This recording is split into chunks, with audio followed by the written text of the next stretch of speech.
আরে চাচা পালাচ্ছে কেন? এই ধর ধর ধর ধর, এ ভাই ধরেন তো। বাপ, আমি খুব গরিব অসহায় মানুষ, আমার মেয়েটা বিয়ে দিতে পারছি না। যদি কটা টাকা দিতেন আমার মেয়েটার বিয়ে দিতাম। চাচা 6 মাস আগেও দেখলাম আপনি আপনার মেয়ে বিয়ে দেওয়ার জন্য রাস্তায় রাস্তায় টাকা তুলে বেড়াচ্ছিলেন। সেই মেয়ের বিয়ে কি আপনার আজও হয়নি? হ্যাঁ বাপ, আমার সেই বড় মেয়েটা বিয়ে হয়ে গিয়েছে, এখন ছোট মেয়েটা বিয়ে দেওয়ার জন্যই টাকা তুলছি। চাচা আপনার এই নিয়ে আর কোনো টেনশন করতে হবে না, আপনার মেয়ের দায়ভার সব আমি নেবো, বুঝেছেন? আমি এখনো বিয়ে করিনি। এই যে দেখেন, আমি একটা সরকারি প্রতিষ্ঠানে চাকরি করি। আপনার মেয়ের আমি নিজে বিয়ে করব, চলেন আপনি। না মানে, ওরে বাবা পালাই।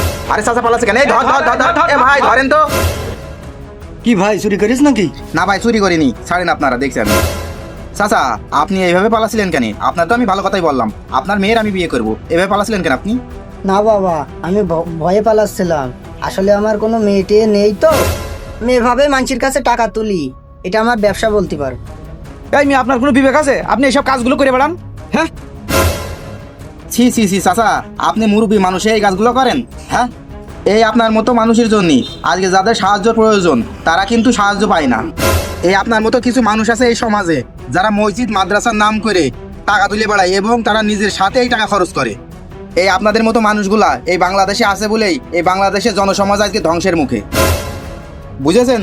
আপনি তো আর দুদিন পরে কবরে চলে যাবেন, তখন আল্লাহর কাছে কি হিসাব দেবেন? আপনি তো আল্লাহর নাম ভাঙে খাচ্ছেন মিয়া। বাবা, বাবা আমার ভুল হয়ে গিয়েছে, আমার ক্ষমা করে দাও, আমি আর এরম কাজ কোনোদিন করবো না। আরে চাচা, আপনি আমার কাছে ক্ষমা চাইছেন কেন? আপনি এত বছর ধরে যে অপরাধ করেছেন আপনি সেই আল্লাহর কাছে ক্ষমা চান। ওই উপরওয়ালা যদি আপনাকে ক্ষমা করে দেয় তাহলে আপনি ক্ষমা পাবেন। আপনি তাওবা করেন, এ কাজ আর জীবনে করবেন না।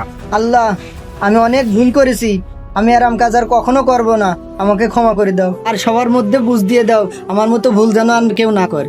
চাচা আপনার ভুল যে আপনি বুঝতে পেরেছেন এটাই অনেক। যান, আপনি এসব কাজ আর জীবনে করবেন না। আজ এই সমাজে এমন কিছু মানুষের কারণে সত্যিকারের সাহায্য প্রত্যাশী মানুষগুলো আজকে বঞ্চিত। আসুন আমরা এই সমস্ত কাজ থেকে বিরত থাকি।